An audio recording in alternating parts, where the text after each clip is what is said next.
Alhamdulillahi Rabbil Alamin. Allahumma salli wa sallim ala Sayyidina Muhammadin wa ashghil adh-dhalimina bil-zalimin wa akhrijna min bainihim salimin wa ala alihi wa sahbihi ajma'in wa la hawla wa la quwwata illa billahil aliyyil azim. Rabbi shrah li sadri wa yassir li amri wa hlul 'uqdatam min lisani yafqahu qawli wasaddid lisani wahdi qalbi bihaqi nabiyika sayyidina Muhammadin sallallahu alaihi wa sahbihi wa sallam. Nawaina al-ijtima'a wal indifa' kama indafa ahluna nawaina at-ta'alluma wat ta'lim tazakkura wa tazkir wa naf'a wal intifa' wal ifadata wal istifadah wal hassa ala tamassuki bi kitabillahi ta'ala wa sunnati rasulih sallallahu alaihi wa sahbihi wa sallam والاتباع بالأسلاف والدعاء إلى الهدى والدلالة على الخير ابتغاء وجه الله مرضاته. سبحان الله والحمد لله ولا إله إلا الله والله أكبر عدد كل حرف كتب ويكتب أبد الآبدين والدهر الداهرين. اللهم يا من هو في علو كائن يا من هو في فعل حميد يا من هو في مجده متين. اللهم أكرمنا من الفهم والحفظ وارزقنا الحكمة والعقل وأخرجنا من ظلمة وهم إلى النور وارزقنا فهم النبيين وحفظ المرسلين وإلحام الملائكة المقربين. ربي زدنا علما وفهما وعقلا يا أكرم الأكرمين بحق سيدنا محمد خاتم الأنبياء والمرسلين يا أرحم الراحمين. اللهم يا فتاح يا عليم يا فتاح يا عليم يا فتاح يا عليم افتح علينا فتحا قريبا برحمتك يا أرحم الراحمين. اللهم لا سهل إلا ما جعلته سهلا وأنت تجعل الحزن إذا شئت سهلا. اللهم سهل لنا حفظ العلوم وهب لنا واسعة الفهوم بجاه نبيك المعصوم صلى الله عليه وصحبه وسلم. اللهم أغننا بالعلم وزينا بالحلم وأكرمنا بالتقوى وجملنا بالعافية يا أرحم الراحمين. صلى الله على سيدنا محمد النبي الأمي وعلى آله وصحبه وسلم والحمد لله رب العالمين. أما بعد.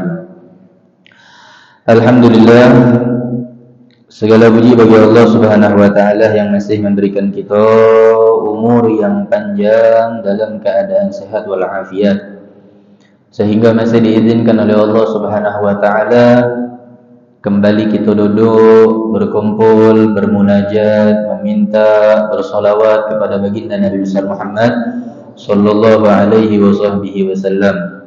Yang alhamdulillah tidak terasa pada malam hari ini kita sudah berada pada malam yang keempat daripada bulan Sya'ban. Pada malam Rabu kemarin kita sama-sama beristighfar bareng, meminta ampun bareng kepada Allah Subhanahu wa taala. Bukan berarti pada malam hari ini kita tidak bisa lagi minta ampun. Tetap masih pacak dimanapun, kapanpun dan sampai kapanpun kita tetap masih bisa meminta ampun kepada Allah Subhanahu wa taala. Apalagi kita sudah berada di bulan Sya'ban. Kita sudah kemarin banyak meminta ampun kepada Allah Subhanahu wa taala di bulan Rajab. Maka kesempatan buat kita pada bulan Sya'ban ini untuk mengetok pintunya Nabi sallallahu alaihi wasallam. Karena tidak ada jalan yang pacak nyampe kepada Allah kecuali hanya melewati jalan baginda Nabi besar Muhammad sallallahu alaihi wasallam. Maka oleh karena itu di dalam bulan Sya'ban ini adalah kesempatan kita untuk memperbanyak salawat kepada Rasulullah sallallahu alaihi wasallam. Nah, salawat yang paling afdal jatuhi, yakni salawat Ibrahimiyah, atau nak salawat yang paling pendek seperti yang Al-Fakir pernah ijazahkan juga di majlis ini dengan ucapan Allahumma salli alaihi. Endak basing terserah. Nak sirah bentuk salawat yang cak manapun, silahkan ente bersalawat kepada baginda Nabi besar Muhammad sallallahu alaihi wasallam. Yang jadi masalah itu adalah ngomplenin wong iya, ngatoin wong iya, ngawi tidak. Nah, ini jadi masalah baru. Ya, tapi nak salawat cak manapun dalam keadaan apapun dimanapun ente nak salawat jatuhi. Ya, apalagi memang dalam di bulan Sya'ban, bulan yang kita dianjurkan untuk memperbanyak salawat kepada baginda Nabi besar Muhammad sallallahu alaihi wasallam. Karena kenapa? Di dalam bulan Sya'ban ini diturunkan ayat yang berbunyi innallaha wa malaikatahu yusholluna 'alan nabi. Nah, itu letaknya Allah turunkan di dalam bulan bulan Sya'ban. Ya, maka oleh karena itu kalau Allah yang satu-satunya pengumuman di dalam Al-Qur'an, ya Allah Subhanahu wa taala ngumum ke, itu hanya ayat ini. Terus Allah Subhanahu wa taala memerintahkan dan Allah mengerjakan. Itu cuman sholawat kepada baginda Nabi besar Muhammad sallallahu alaihi wasallam. Ya, mana lagi kalau seandainya sudah Allah wa malaikatahu dan semua para malaikat Allah yusalluna 'alan nabi, bersolawat kepada baginda Nabi besar Muhammad sallallahu alaihi wasallam, lantas kita orang yang menjadi umat kebanggaan Nabi, umat yang paling dispesialkan oleh Allah, umat yang sangat begitu dimuliakan oleh Allah Subhanahu wa taala, kita tidak bersolawat kepada Nabi besar Muhammad sallallahu alaihi wasallam, justru kita semakin hari justru akan semakin wong menjadi rugi, menjadi wong yang hidupnya menghabiskan waktu dengan sia-sia, karena tidak ada sekali lagi jalan yang pacak kita tempuh untuk menuju kepada Allah kecuali hanya melewati jalan baginda Nabi besar Muhammad sallallahu alaihi wasallam. Ma'asyiral hadirin rahimani wa rahimakumullah. Pada pertemuan yang lalu kita telah membahas sedikit daripada sejarah Isra wal Mi'rajnya baginda Nabi besar Muhammad sallallahu alaihi wasallam, dan Al-Fakir sudah ngomong kemarin, insyaallah di pertemuan-pertemuan yang akan datang kita akan membahas. Nah, jadi pembahasannya sedikit kita leburkan dulu tentang masalah salam. Ya, karena lagi momennya. Yang lagi momennya selesai daripada peringatan Isra wal Mi'raj, nyambut daripada bulan Sya'ban. Ya, sebentar lagi juga kita akan menyambut datangnya bulan suci Ramadan. Mudah-mudahan kita gala-gala diberikan umur yang panjang oleh Allah Subhanahu wa taala dalam keadaan sehat wal afiat, sehingga kita bisa berjumpa pada bulan Ramadan dan dipertemukan kembali oleh Allah Subhanahu wa taala di tahun yang akan datang pada bulan Rajab. Amin ya rabbal alamin. Ma'asyiral hadirin rahimani wa rahimakumullah. Allah Subhanahu wa taala berfirman di dalam Al-Qur'an. Apa kata Allah? Subhanallazi asra bi'abdihi lailan minal masjidil harami ilal masjidil aqsa allazi barakna hawlahu linuriyahu min ayatina innahu huwas sami'ul basir. Allah Subhanahu wa taala berfirman, ini surah ayat Al-Qur'an yang membahas tentang dalil Isra. Ya, tentang Isra. Jadi perjalanan Isra-nya. Kalau perjalanan Mi'rajnya ada di surah An-Najm. Ya, wan najmi iza hawa ma dhalla sahibukum wa ma ghawa wa ma yantiqu 'anil hawa in huwa illa wahyun yuha, sampai Allah Subhanahu wa taala mengabadikan perjalanan apa yang dilihat oleh Nabi SAW di ayat selanjutnya. Ma fa'auha ila 'abdihi ma auha ma kadzabal fuadu ma ra'a.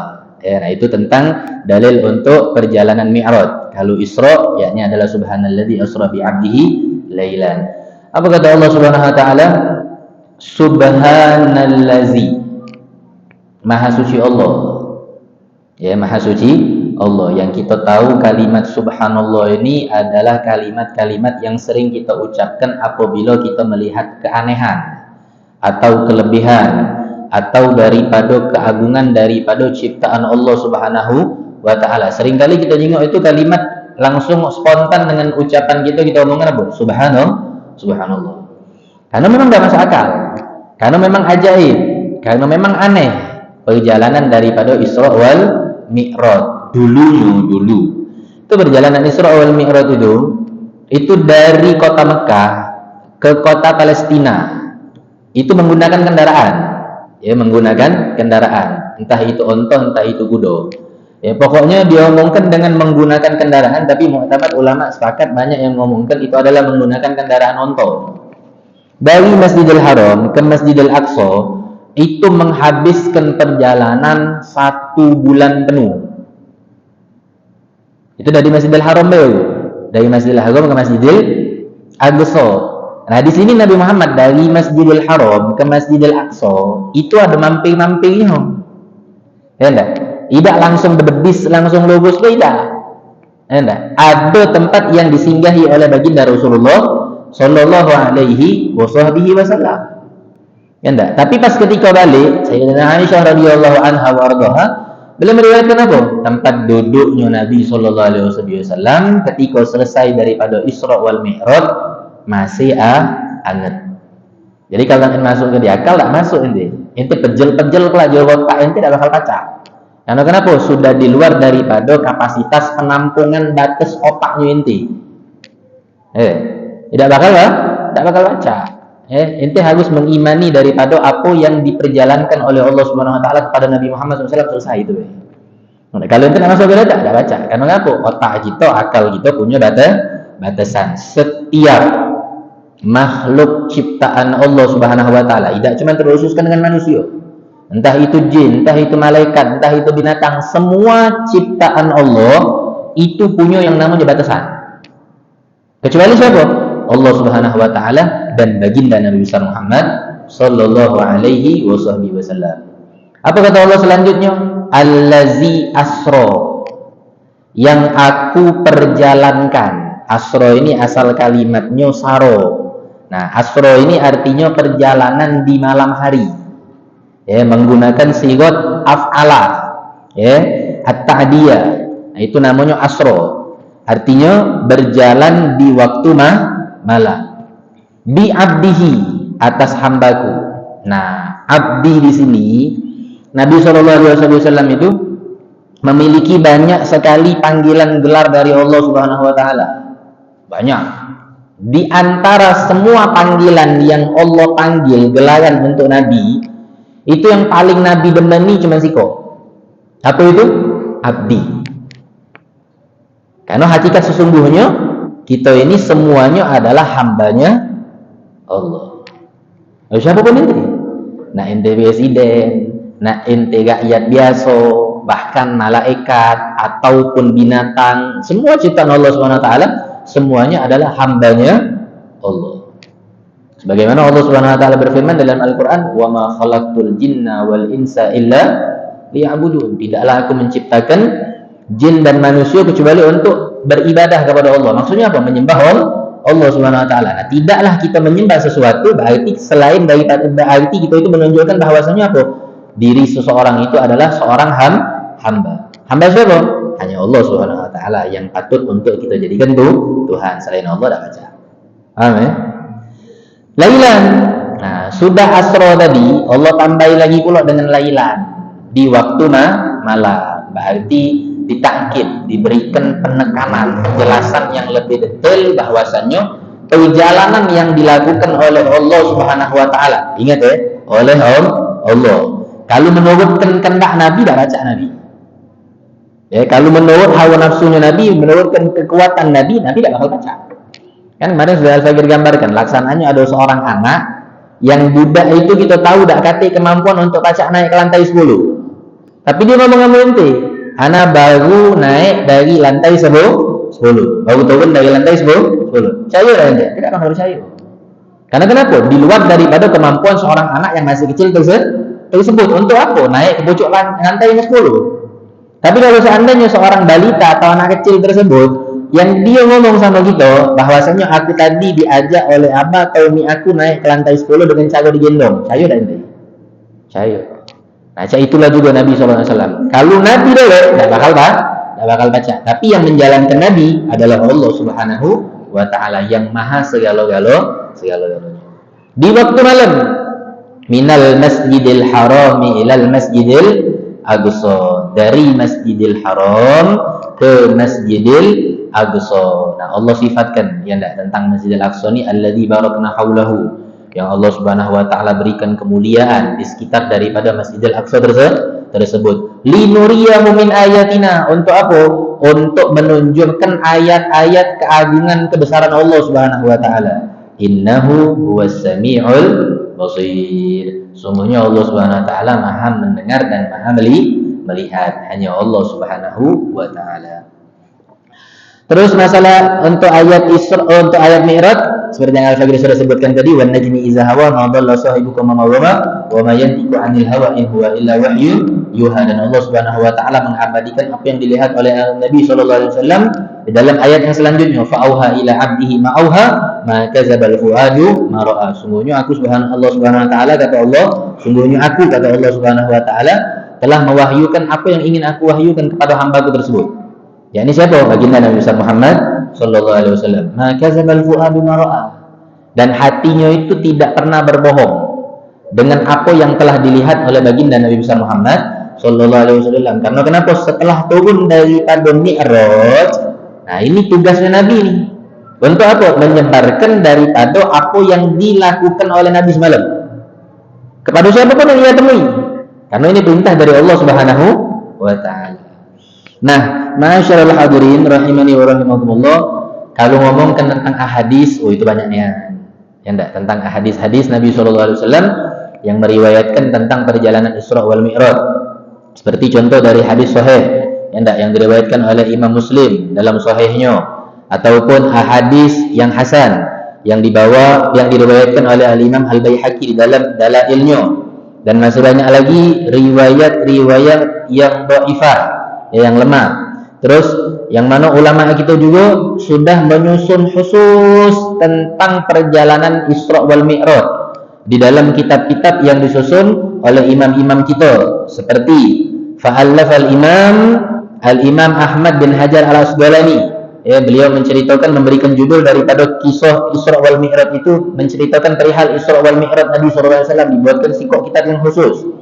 Fa'allaf al-imam Abdurrahman As-Suyuti. Imam Abdurrahman As-Suyuti juga telah memberikan kitab yang khusus tentang judul pemberian daripada kitab itu, dijuduli oleh Imam Abdurrahman As-Suyuti Al-Isra wal Mi'raj.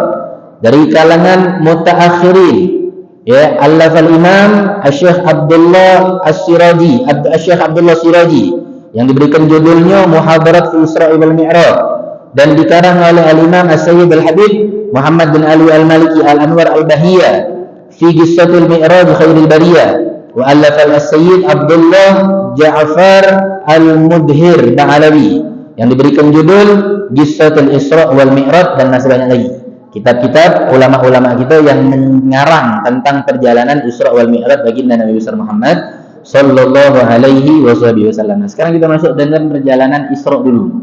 Saya tak tahu juga ini sempat apa tidak kelarnya Isra ini. Ya, karena kita pengennya sekali semua hidup jadilah. Enggak mengetahui detail daripada kisah perjalanan Isra wal Mi'raj. Karena kita ni seringnya hadir biasa Isra wal Mi'raj, karena juga keterbatasan waktu daripada mubaligh yang menyampaikan daripada kisah tersebut, sehingga yang diambil yang penting-penting deh. Enggak, tentang perjalanan Nabi dari Masjidil Haram ila Masjidil Aqsa, ya, dari Masjidil Haram ke Masjidil Aqsa. Habisnya Nabi naik langit 1, langit 2 sampai langit 7, habisnya naik ke Sidratul Muntaha, habisnya bertemu dengan Allah, mendapatkan oleh-oleh salat 50 waktu, selesai. Enggak, karena kenapa? Karena memang waktunya juga yang singkat, dan memang keadaan yang tidak memadai pada saat itu untuk mereka orang mubaligh atau pendai ceramah untuk mendetailkan daripada kisah Isra wal Mi'raj tersebut. Nah, alhamdulillah kita orang rutinan, ya, tiap daripada malam Rabu, insyaallah malam ini kalau selesai diselesaikan, kalau tidak insyaallah di pertemuan-pertemuan yang akan datang. Nah, ma'asyiral hadirin rahimani wa rahimakumullah. Jadi kita tahunya Isra itu perjalanan di bumi, ya, dari Masjidil Haram ke Masjidil Aqsa, itu namanya Isra. Tapi kalau dari Masjidil Aqsa sampai ke Sidratul Muntaha, naik lagi terus, Nabi itu naik terus nih. Enggak, malaikat Jibril tinggal ini, tapi Nabi masih naik terus sampai kerucut. Nah, itu namanya Mi'raj. Nah, ini perjalanan Mi'raj ini lebih dahsyat lagi, ya, lebih panjang lagi. Dan di sini kita bakal mengetahui benar-benar betapa besarnya kekuasaan Allah yang Allah ciptakan di langit.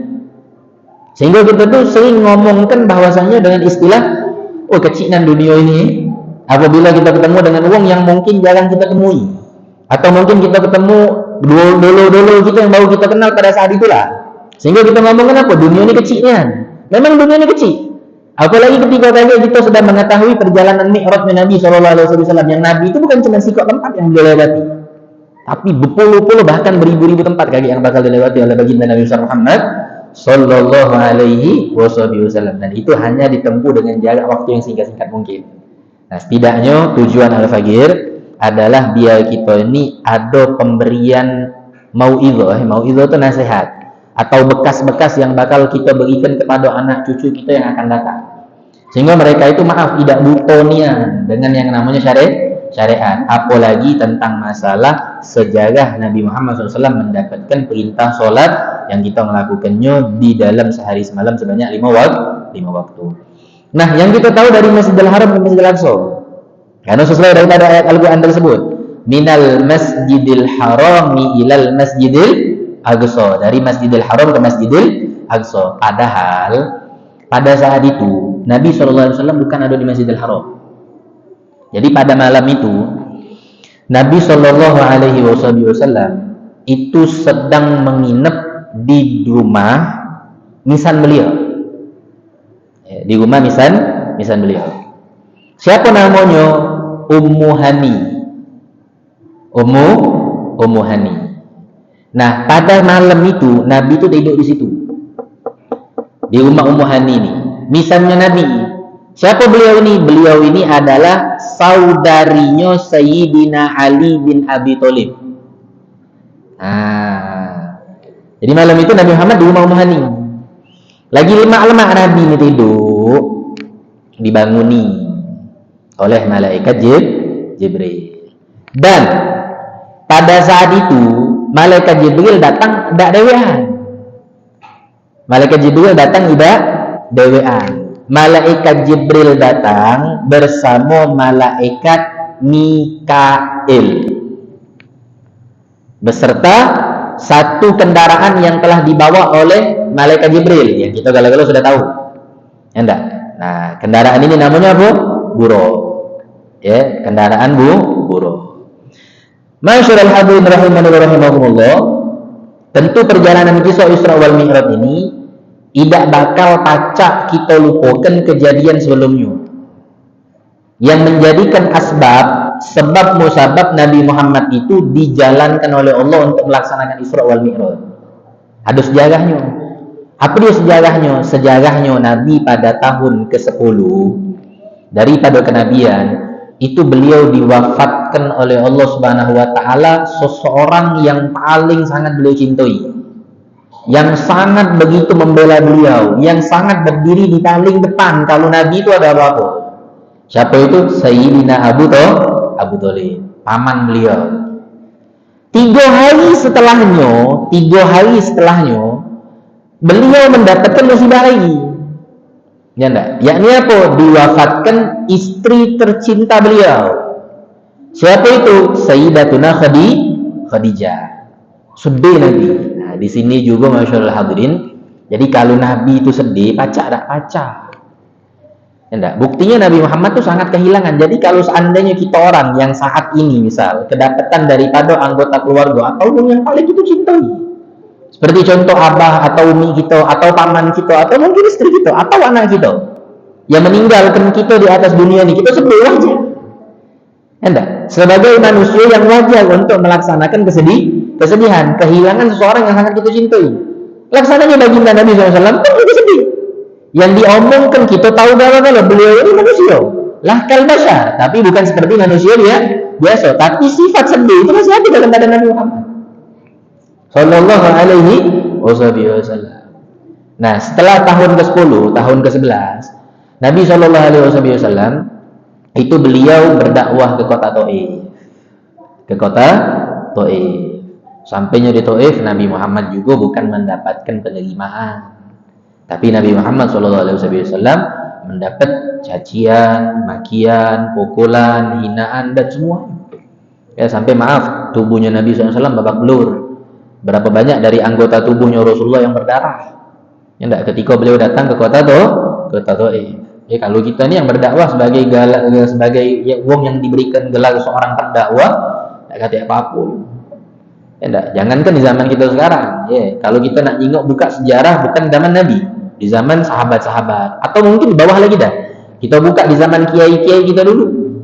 Yang mereka orang membuka jalan itu, mana dakwah-dakwah beliau itu. Jadi kalau seandainya seorang pendakwah lesu, langsung dah semangat, dah galak lagi nak berdakwah gara-gara cuman hujan, ban motor atau ban mobilnya kempes, atau apalah yang menjadikan sebab musabab semuanya itu menjadi terhalangi untuk berdakwah. Nah, ini bukan namanya warasatul anbiya. Bukan penerusnya Nabi. Karena seorang penerusnya Nabi itu harus siap dengan semua apapun cobaan, cacian, penghalangan, pencegahan, ketidaknerimaan itu. Laksananya baginda Nabi SAW. Nah, habis itu di tahun yang ke-12, maka Allah Subhanahu wa taala pengen menghibur Nabi. Sehingga Nabi SAW dijemputlah oleh malaikat Jibril, malaikat Mikail, dan kendaraan buruk. Untuk apa? Melaksanakan Isra wal Mi'raj. Pada saat itu terjadinya pada bulan Rajab, ya, pada bulan Rajab, pada tanggal 27 Rajab. Nah, khilaf antara ulama tentang masalah tanggal Isra wal Mi'raj ini juga banyak. Di antaranya ada yang ngomongkan tanggal 17 Ramadan terjadinya Isra Mi'raj itu, ya, 17 Ramadan. Ada yang lebih jauh lagi, ya, dan ini pendapat siapa? Abdullah bin Abbas. Nah, ini sama misalnya Nabi juga ini, ya enggak? Sayyidina Abdullah bin Abbas. Abbas ini dulunya daripada Abu Thalib dan dulunya daripada Abdullah, abahnya Nabi sallallahu alaihi wasallam. Nah, ini pendapat daripada misalnya Rasulullah, ya enggak? Sayyidina Abdullah bin Abbas. Nah, Sayyidina Abdullah bin Abbas ini ngomong tahu lagi. Apa kata Sayyidina Abdullah bin Abbas? Peristiwa Isra wal Mi'raj itu terjadinya pada tanggal 17 Rabiul Awal. Tahunnya ini, mundurnya jauh. Kalau yang pertama tadi 17 Ramadan banyak. Rejab Ramadan beda cuma satu bulan. Ada yang ngomong ke pada saat tanggal 29 Rajab, dan masih banyak lagi khilafiyah tentang tanggal. Tidak jadi masalah kalau soal urusan tanggal, karena biasa itu. Jangankan masalah urusan tanggal, masalah hukum bainal a'immatil mazahib itu biasa. Yang antara imam-imam mazhab itu dia biasa. Imam Syafi'i dengan Imam Maliki, murid sama guru lagi beda pendapat dalam masalah hukum. Ya, itu dia biasa. Sebagaimana Nabi SAW ngomong ke ikhtilaf ummati rahmah. Itu ambil kesimpulannya di situ. Apa kata Nabi? Ikhtilaf ummati rahmah. Perselisihan antara umatku itu adalah rahmat bagi umatku yang lain. Kan sering Al-Fajr buat contoh. Contohnya apa? Seperti wudhu Imam Syafi'i dengan wudhu Imam Maliki. Kalau wudhunya Imam Syafi'i langsung batal apabila menyentuh wanita yang bukan mahram. Tapi kalau mazhab Imam Maliki, menyentuh wanita yang bukan mahram selagi tidak sampai batasan syahwat, ente datang syahwat tidak batal. Dan rahmat itu bagi siapa? Rahmat itu bagi mazhab Imam Syafi'i. Ketika dia melaksanakan tawaf, yang hukum tawaf itu wajib pakai wudhu. Tidak racak dari wudhu, tidak sah sama untuk dari darah wudhu. Nah, itu ta'liq mengikuti daripada sementara mazhabnya Imam Maliki. Rahmat bagi ente Imam Syafi'i. Jadi tidak usah diberi permasalahkan tentang masalah khilafiyah, itu tidak usah permasalahkan terlalu mendetail. Tapi sepakat jumhur ulama, nah itu sudah selesai. Kalau udah jumhur ulama, sepakat ulama, sikok cuma. Apalagi ulama ini yang lebih mufakatin adalah ulama siro. Sejarah memang tahu di dalam bidang-bidang sejarah kapan itu tanggal 27 Rajab. Biasa itu sudah. Kalau soal masalah tanggal biasa. Laksananya gitu, Kalau pas ketika perselisihan di antara masalah jam, kadang kita repot ada wong yang memang repot pengen yang nak nengelkan majelis taklim. Ada wong yang tak sabar pengen majelis taklim selesai. Ada juga. Nah, itu dah saya repot. Repot ngurus. Kau ni repotnya. Kenapa nak cepat selesai? Aku ni pengen nak lama. Nah, sudah kena wong. Dia pengen nak cepat selesai, kita pengen nak cepat lama, sering kita tenang. Yang lama pengen nak selesai lama, itu tenang. Yang pengen nak cepat, dia sudah kena lah dia. Tidak jadi masalah. Jangan terlalu repot diperdebatkan. Jangan pengen yang jadi wong yang galak mengurusi urusan wong lain. Nah, itu jangan. Ya. Terus masuk. Akhirnya ketika itu dijemputlah oleh malaikat Jibril dan dibangunkan oleh malaikat Jibril alaihi salatu wassalam untuk melaksanakan peristiwa Isra wal Mi'raj. Isra dulu ini kita bahas. Tidak langsung jalan tadi. Pertama-tama syagus sadar. Syagus sadar itu pembelahan dada. Jadi dada Nabi Muhammad itu dibelah. Untuk apa diambil hatinya Nabi? Loh, berarti hati Nabi ini kotor? Loh, enggak. Seluruh anbiya wal mursalin itu maksum. Terjaga, bersih, suci. Ada hati yang memiliki sifat-sifat penyakit hati. Tapi kenapa Nabi SAW itu dibersihkan hatinya? Karena Allah Subhanahu Wa Taala pengen nak ngabisin yang namanya haddus syaitan.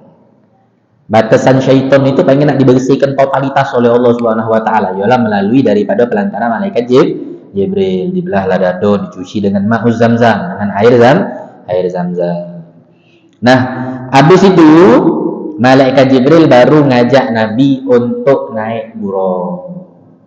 Ya, baru untuk naik buruk. Nah, di sini Nabi SAW berkata mensifati buruk. Nah, ini ya, jadi kita baca tahu juga ya makna buruk itu. Fa iza ana bil buruki babba fawqal himar. Kata Nabi SAW, buruk ini bentuk besar badannya itu lebih besar daripada keledai. Besarnya buruk ya, lebih besar daripada keledai, tapi lebih kecil daripada kuda. Lebih besar daripada keledai, lebih kecil daripada kuda. Terus kata Nabi SAW, berkaki 4. Ya, gainya itu seperti gai manusia. Gainya seperti gai manusia. Tapi kata Nabi, pipinya itu cak pipi kuda. Nah, ini ajaib lah.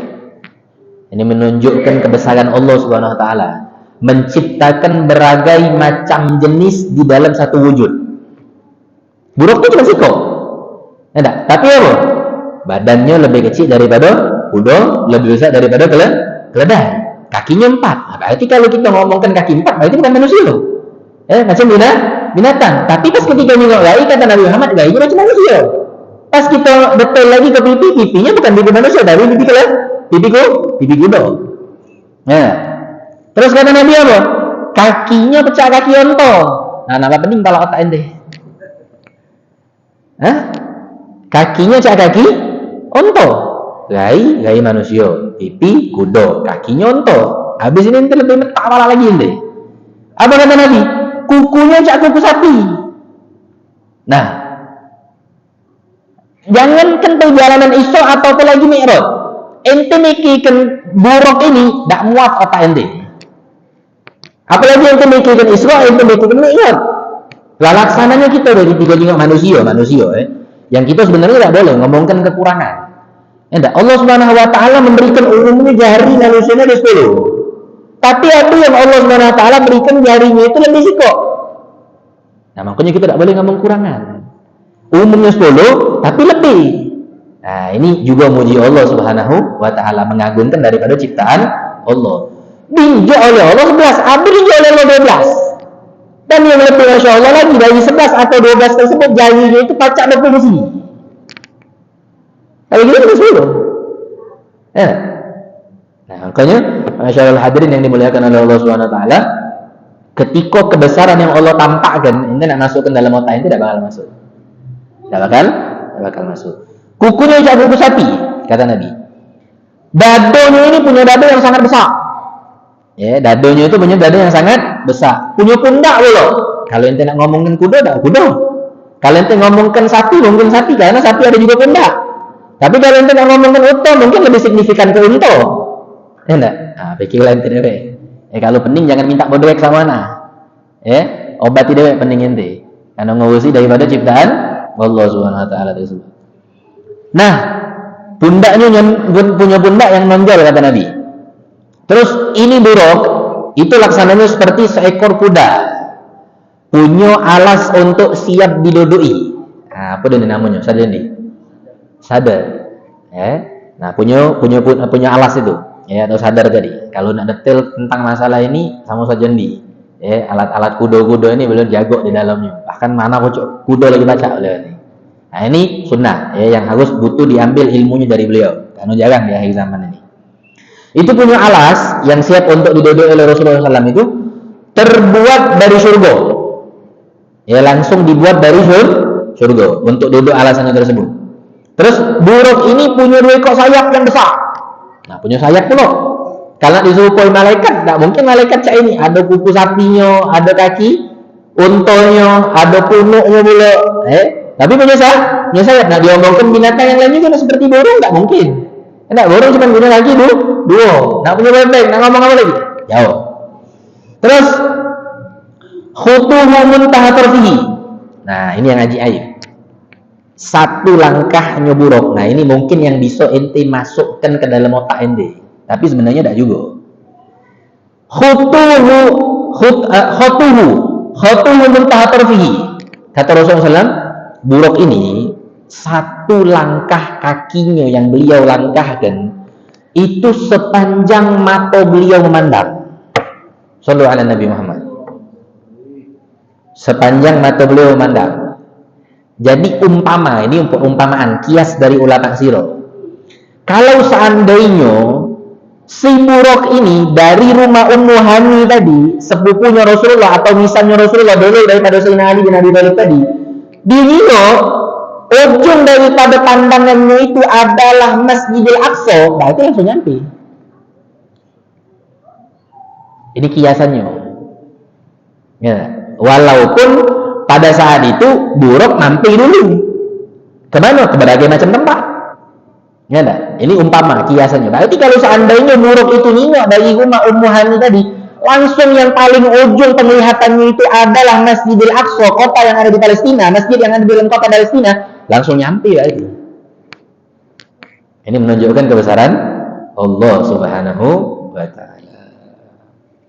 Nah, Buruk ini kata Nabi SAW, malaikat Jibril ngomong, yang dibawa pada saat itu adalah kendaraan daripada Nabi Allah Ibrahim. Jadi kendaraan Anbiya wal Mursalin itu terkadang memang banyak yang menggunakan buruk. Enggak. Tapi pada saat yang dibawa saat itu oleh malaikat Jibril untuk menjadi kendaraannya Rasulullah SAW, itu adalah kendaraan yang dipakai oleh Nabi Allah Ibrahim. Jadi buruk itu punya Nabi Allah Ibrahim. Nah, ini ada yang unik. Mungkin sebagai penutup karena sebentar lagi azan. Jadi buruk ini masyarul hadirin pertama kali. Nah, pas ya. Jadi pertama kali buruk ini itu tidak galak dinaiki oleh Rasulullah. Nanda. Buruk ini ngamuk. Buruk ini memberontak. Akhirnya diomongi oleh malaikat Jibril. Kata malaikat Jibril, "Wahai buruk, tenangkan dirimu. Kenapa engkau ngamuk?" Apa yang diomong oleh buruk tersebut?